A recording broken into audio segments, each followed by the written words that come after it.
Hello, everybody. Nicholas Snow here, and you are watching Higher Powered, which is actually a series on PromoHomo.TV. You may be hearing about it for the first time because I don't produce many episodes of this show, but I always love it when I get to. And Higher Powered presents stories of experience, strength, and hope, infusing infinite views of spirituality and purpose. And in this episode, I'm really excited to let all of you know about the Reclaiming Our Spiritual Heritage virtual conference, which focuses on reclaiming our LGBTQ spirituality. And it's come out of a direct response to the rise of anti-LGBTQ crimes in recent years, such as Don't Say Gay, anti-trans issues, and book bannings regularly in the news.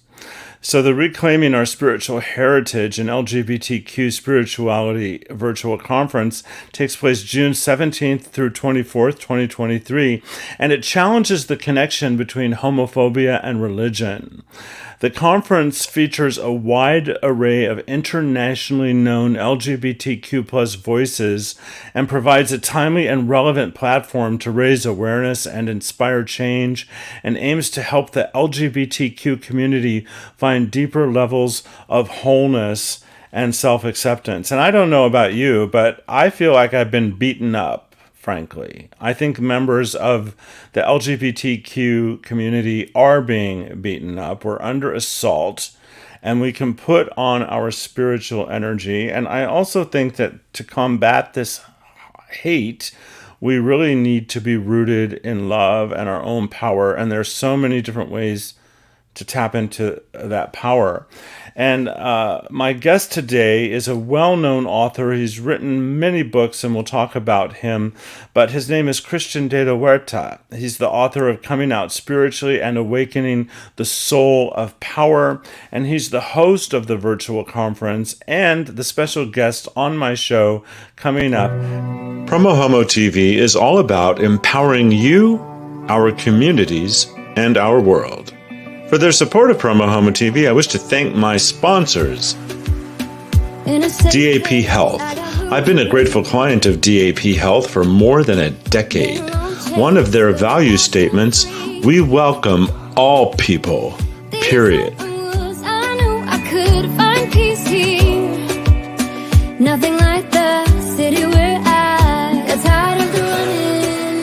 Willie's Modern Fare. 1501 Uptown Gastropub, and 849 Restaurant and Lounge. 3 restaurants, unlimited flavors. Shouting out to my media partners. Pink Media, amplifying PromoHomo.TV across the Twitterverse with their hashtag I Love Gay campaign. David Perry and Associates, a PR and marketing firm. GayDesertGuide.lgbt, and KGay 1065 Palm Springs, available worldwide. Ask your smart speaker to play KGAY.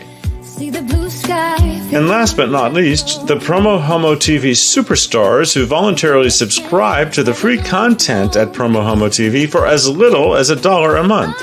Join them at patreon.com/PromoHomo.TV.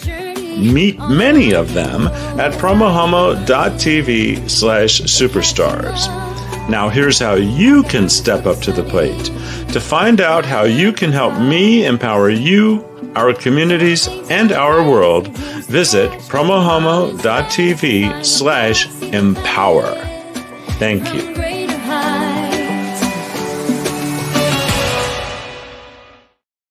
And if you're just tuning in, my guest today is Christian de la Huerta, and we're talking about Reclaiming Our Spiritual Heritage, a free virtual LGBTQ spirituality conference. And here to tell us all about it is Christian de la Huerta himself. Welcome to the show, Christian. Hey, Nicholas. Thanks so much for having me, and it's so good to see you. Yes, decades we've been connected through our various work, and actually I would say our various callings. We've both had callings. Mine was to express my creativity in a way that makes a difference, generally in the form of media. And if I'm characterizing yours correctly, it's about empowering people to reconnect to their spirituality, their spiritual essence, their right for that expression, and to combat all the forces that have told the LGBT community no, that we can't do that. Exactly, exactly. And speaking of your creativity, what a beautiful video you created for the conference and the promo materials like for your show. It's beautiful. Thank you. Thank you very much. You keep doing something long enough, you kind of get good at it. While I put the registration information on the screen, I'd love for you to talk about more about the environment, sort of the really dark, scary environment that has brought about this conference. Well, I was reading a piece, I think it was in the New York Times or the Washington Post this morning, where somebody, I think it was Brown, I forget who wrote the piece, but it was calling LGBTQ state of emergency. HR Human Rights Campaign has Yes, declared an LGBTQ plus state of emergency that happened earlier this week. They've put yes, out a guidebook to help LGBTQ travelers protect themselves, and that's domestically. That's how to protect yourself when traveling in the U.S. yes. And I think they were mentioning, I think it's 525 laws that are, I think only 75 of those have been approved, but 525 in the works, anti-LGBTQ. In addition to what you were talking about in the intro, the attacks on our clubs or oases, the all the different ways in which we're being weaponized in these culture wars for political reasons.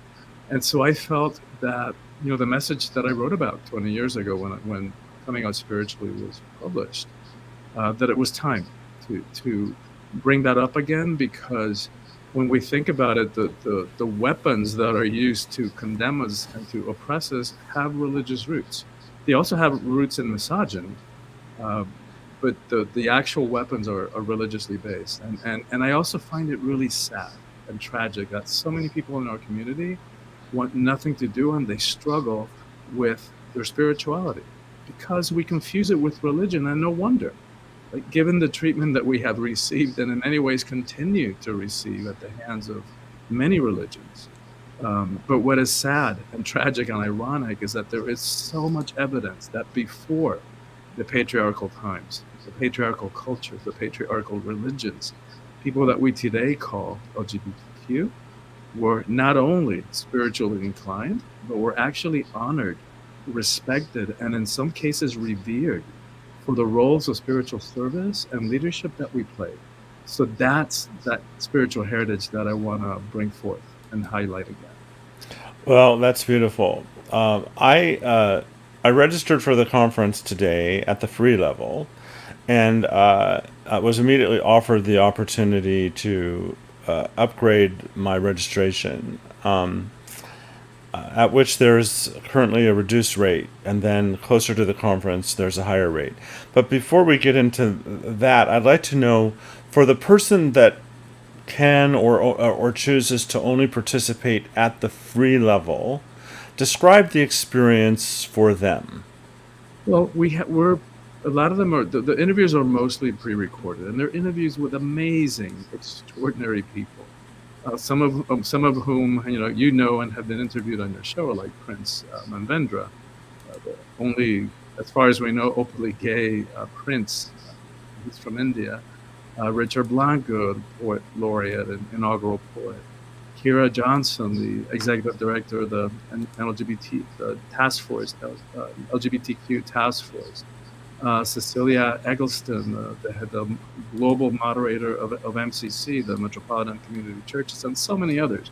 So there's close to 30 speakers, and I've tried to make it as inclusive as possible in terms of gender, religious and spiritual expression, race, age, etc. Imperfect, but we really, really, really tried. And it was hard to get responses from people. So, but it'll have a really good representation. And So, So, if I understand correctly, I've registered. So the first day of the conference, I'll get an email that tells me of videos that are available that day to watch. Yes, so there'll probably be around, depending on the final number of speakers, will probably be 4 or 5 interviews per day, and that's what we offer the lifetime access, which we're keeping really affordable at $37, so that you don't have to spend your day watching the interviews. You'll be able to watch it at your convenience, at home, whenever you want, wherever you want. So that's the reason for that. Um, But so the free registration, the person can have access to those videos on that day, period. And then no, the they'll next have it. They'll have it for the whole week, and then we'll for do the like whole a week. 3-day replay. Oh, that's wonderful. Yeah. But then for the simple, I'm going to open up that page on the website so I can go to it. So for the well, you can talk about it too. So the VIP experience, the early bird registration rate is how It's only much? $37. Right, only $37, which is extremely affordable. That's fantastic. So I've queued up screenshots of your panelists. So I'm going to bring up two different screens, and I'm going to let you talk about them. Just some of the people that pop up and that you want to sort of mention, and we'll start with this one. So we've got lots of people here. Yes, we've got fascinated people. Juan um, Blanche, he's the head of Axel Hotels. He's the founder of, which is a LGBTQ hotel company based in Spain. And now he's mirroring his own progress and his own spiritual evolution. He's opening up a retreat center, and he's teaching yoga, meditation. Um, Chandra Marie Whitaker, she's like a rock star. She is so talented. She composed the song that we use through the whole conference, so the intro and outro music. She's based in Salt Lake City. Susan Corso is based in Boston. She is uh, like a spiritual teacher, coach. She draws from New Thought spirituality, the Wiccan traditions, earth-based traditions. So a really beautiful combination with eloquent and powerful messages. Sunil Pant, who I know you know, he's from Nepal, and he was the first openly gay elected parliamentary representative in all of Asia, and certainly in Nepal.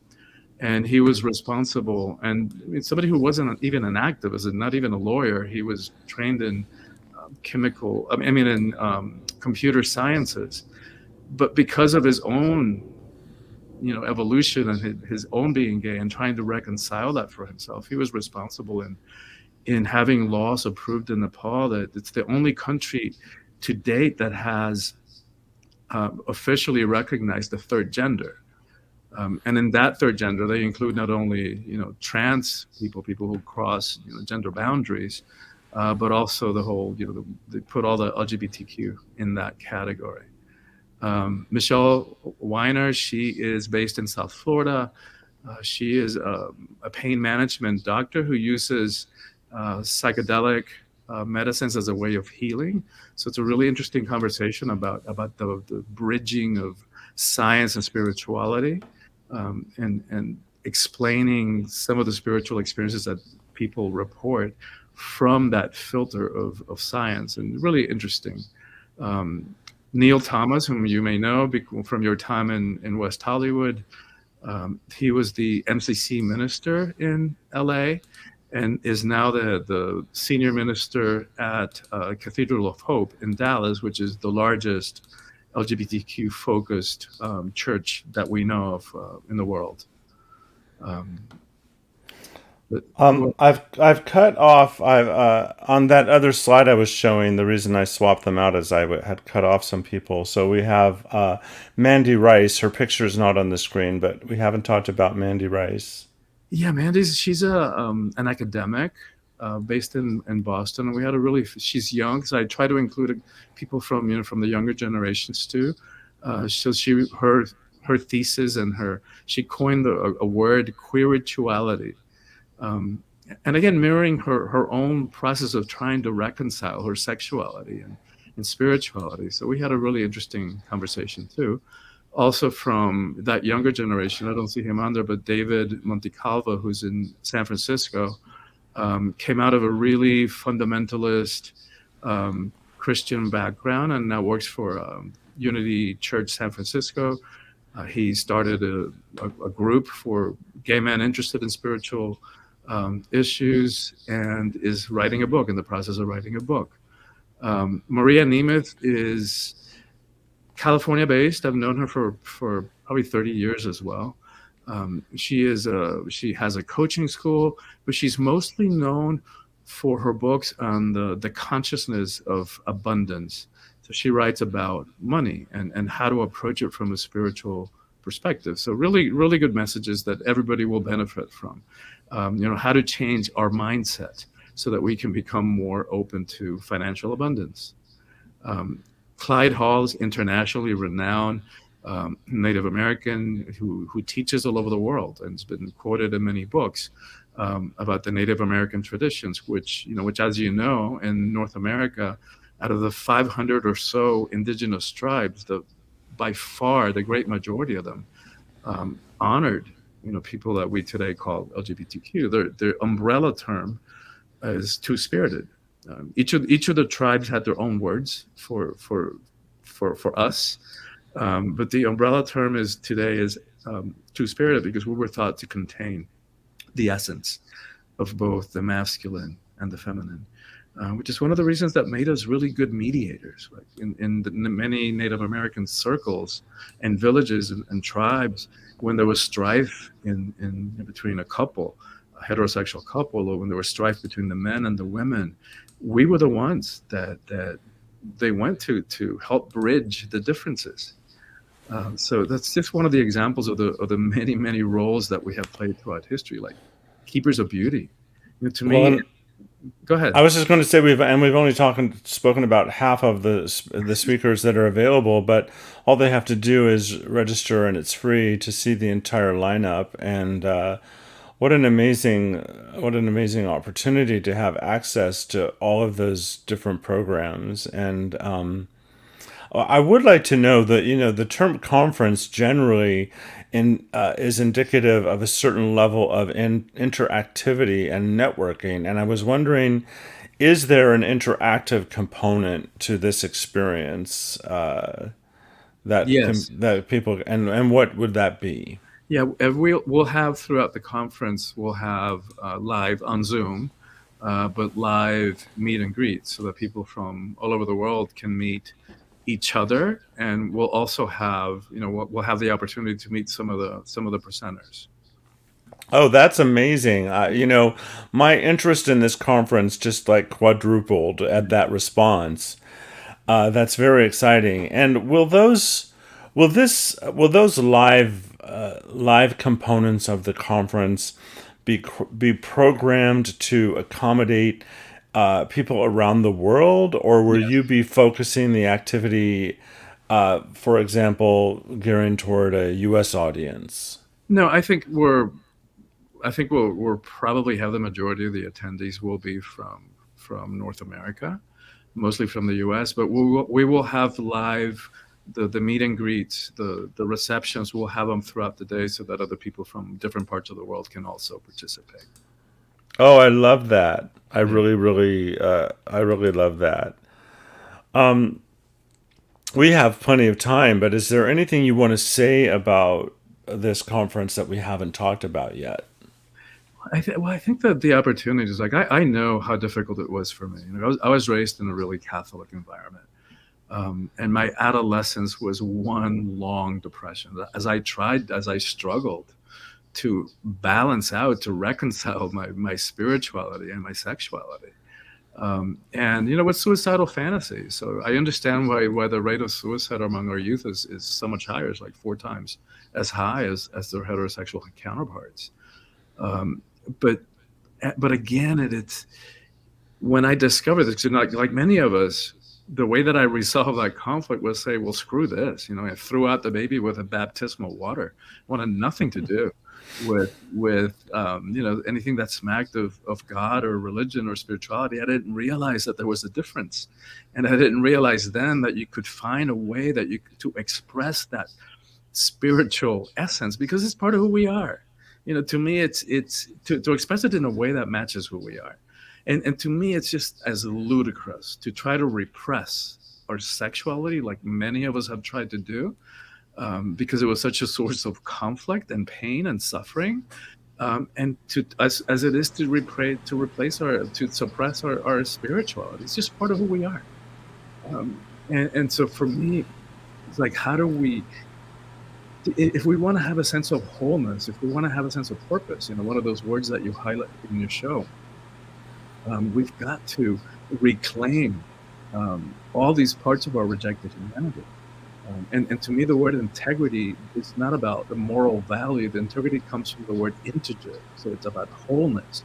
And if we want to have that experience, that sense of integrity, to feel whole as human beings, we've got to reclaim all those parts of us that we tried to run away from and hide in the back of a closet. And that's what this conference, this summit, is intended to do. Beautiful, just so beautiful. Now, both of us would be remiss not to mention one of your panelists, David Perry, who's known for 30 years, but has become a great friend of mine, along with his husband. And what will he be talking about? Well, he'll be talking about his own journey, because he also started out in a Catholic environment, wanting to be a priest like I did. And eventually I think switched to the Episcopal Church. But recently, a couple of years ago, he published a book, Upon This Rock, which is sort of like a gay Da Vinci Code. It takes place in Orvieto in Italy, where he and his husband Alfredo spent a lot of time. Alfredo's Spanish, but they spend a lot of time, and they travel all over the world frequently. Which they're doing at this moment. Yes, exactly. So it's a great story. He manages to weave in a lot of historical, fascinating history of the Catholic Church, of Italy, but sort of like where you have to follow the clues and figure out who did what and who killed this person. And so it does it in a beautiful, fascinating way. Available on Amazon, Upon This Rock by David Eugene Perry. I started out as a boy growing up in the Episcopal Church, and then, to the chagrin of my family, I went through my own fundamentalist born again stage, and then I got into the New Age movement, as it was called, commonly in the early '80s, and then Science of Mind and New Thought, and I've been on a journey, and I've been in. I've 22 years of sobriety in 12-step rooms where every individual brings their own notion of a higher power. But all of this has led me to my spiritual philosophy. So I embrace any part of any teaching that celebrates the universal equality of humanity. And I reject any part of any teaching that, in order to be right, has to make other people wrong. Thank you. That's beautifully expressed. I hold it in a similar way. The way, because I honor all traditions. I don't belong to any religion or spiritual tradition today. I am fed by many, so I honor them and I challenge them. And to me, the sacred, whatever you want to call creation, the universe, the intelligence that animates all of life, whatever you want to call that, I see it as a beautiful, exquisite, perfectly temperature, exquisitely landscaped swimming pool with a bunch of different diving boards. To me, that's what the religions are. So to the degree that they're helping their followers, their members, to have a direct experience of the sacred, then they're doing their job. To the degree they're supporting us to become better human beings, more empowered, more connected, more responsible, more connected to all of life, to each other, to ourselves, then they're doing their job. And to the degree that they're fomenting hate and what I call uh, the theological pissing contest, my God is bigger than yours, then not so much. Then they've got a little bit of work to do, or a lot of work to do. Um, I was just going to say, I was just checking out the calendar, and I'm just delighted to realize that 3 of the days of your conference are on the weekend. So it starts on a Saturday, which is the 17th, and Sunday the 18th, and then, of course, it concludes on Saturday the 24th, and then we which do the is replay, so they'll have another weekend day. right. But imagine what those breakout networking groups are going to be like on the 24th when people around the world have been communing together around this. And yeah, that's the other thing that I wanted to talk about. I think that it's very significant when two or more people are engaged in and contemplating and focusing on the same thing, that there's huge spiritual power about that. So I think that I don't I believe, I can't necessarily approve, but I believe that this conference can have profound impact because of the collective connection to the program that you've curated. But also imagine the impact to one individual that comes in contact with just one thing one of your speakers says. I mean, there's a truly infinite possibility that can come out of what you've put together. Yeah, thank you so much for saying that. I that's the hope. That is the intention. I'm trying to keep myself from, evaluating or judging or basing it on the numbers and the response.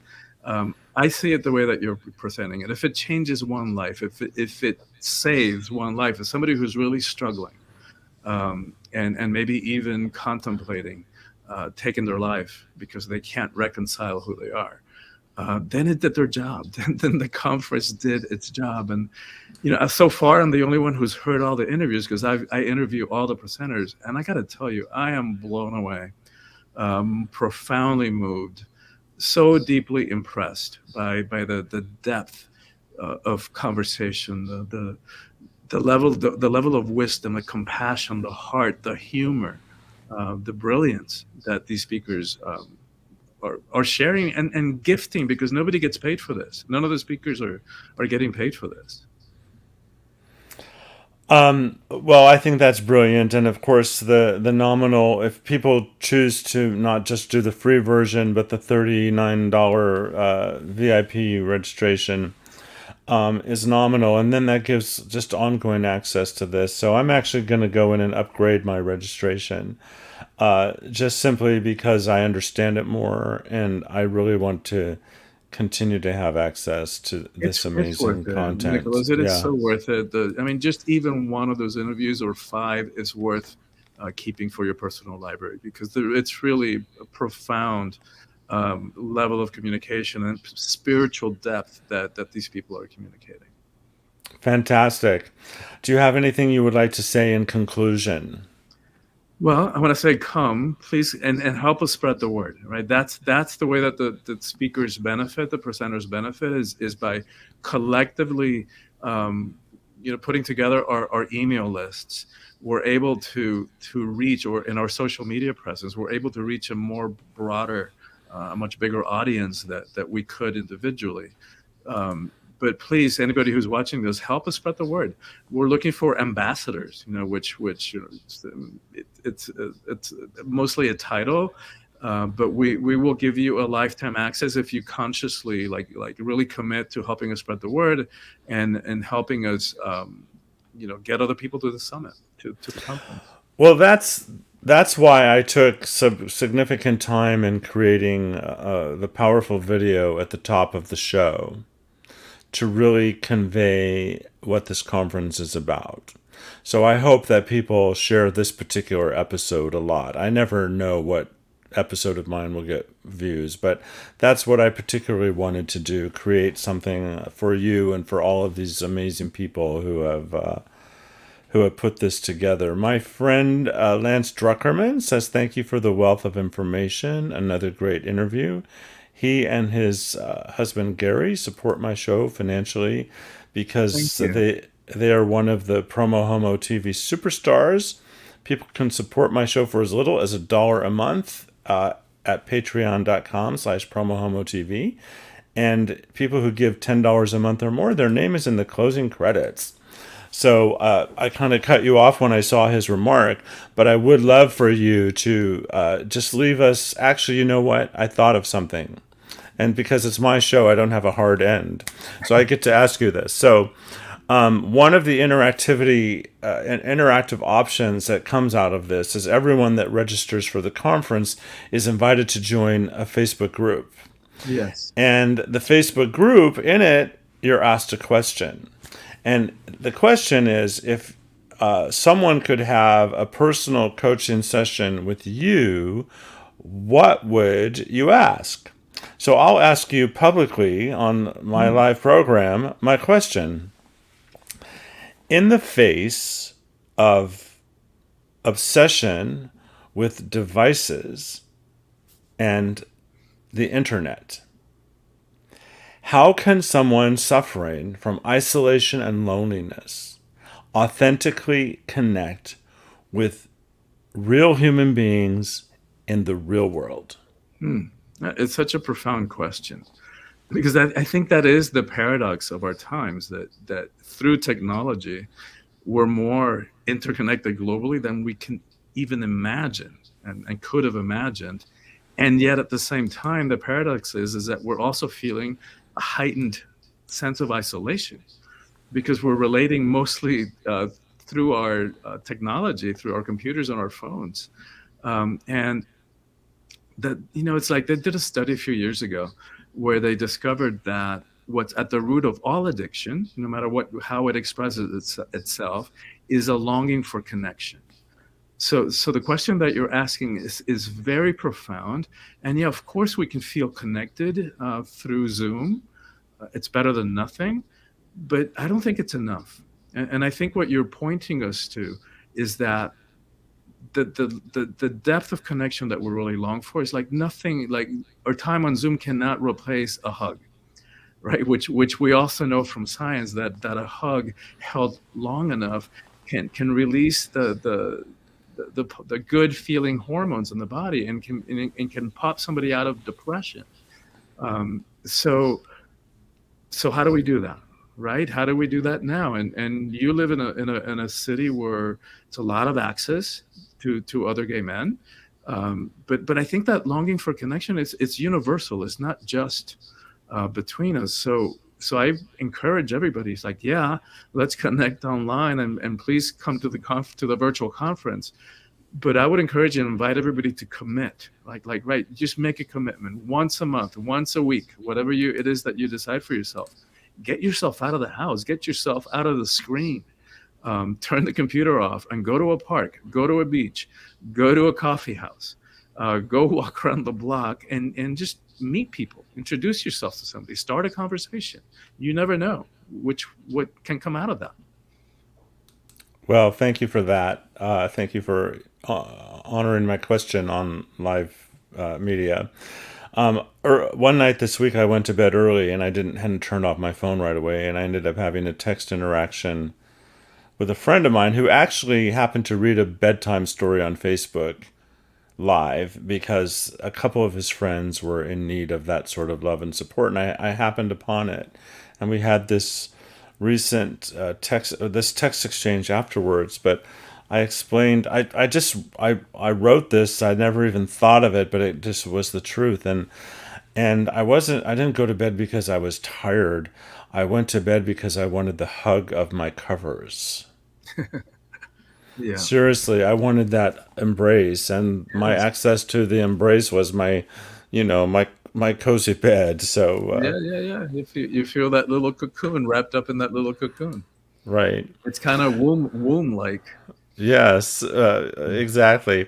Well, I'm so excited. I'm particularly excited about the conference now that I've talked to you about it. You've won me over. Not that I wasn't already a fan. I mean, I've had you on the show, but I'm really looking excited about this, and I'm particularly grateful for the opportunity to connect not only to these great people that you've curated to speak to and with and for us, but all of the people that end up connecting in these breakout sessions and also in the amazing Facebook group that you created. I mean, maybe the solution for world hunger is in that group. I mean, Who knows? seriously, seriously.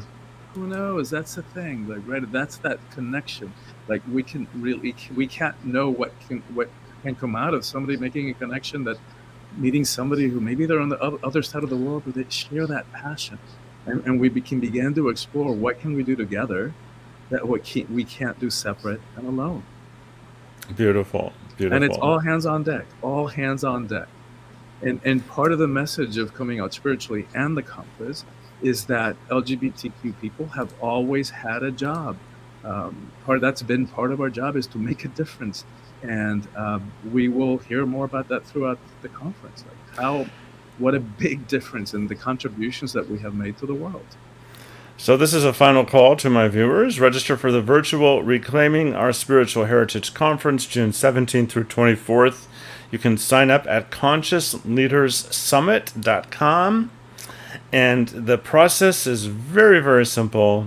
And I'm going to see you there. I'm looking forward to it. And thank you again for coming on the show, Christian. Thank you so much for having me, Nicholas. And I look forward to seeing you in 3D sometime soon, and giving you one of those hugs that we all long for. Well, I'll hold you to it, and I'll hold you to me with an embrace. And Beautiful. if you stay where you are, I can talk to you in 2 minutes after the show. Everybody, thank you so much for watching. I'll see you at the conference, and check out Christian's books as well. Just Google him on Amazon. You'll find them. See you next time.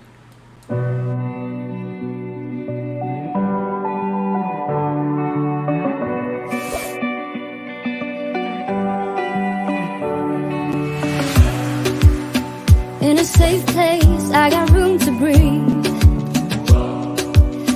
Been a long chase, but at last I'm free. These open woods, I knew I could find peace here. Nothing like the city where I got tired of the running, the catching up. I got hungry for the stunning high mountain tops. So I made some plans, some dreams to catch, to promised lands, to find my path, see the planet from greater heights. I have found a place out of time and space, far from city lights, up on greater heights. See the blue sky, feel the wind that blows, get the rush in, heaven only knows. I'm all alone, still lying far from lonely, on a journey, on a winding road. Got tired of the running, the catching up. I got hungry for the sunny high mountain top.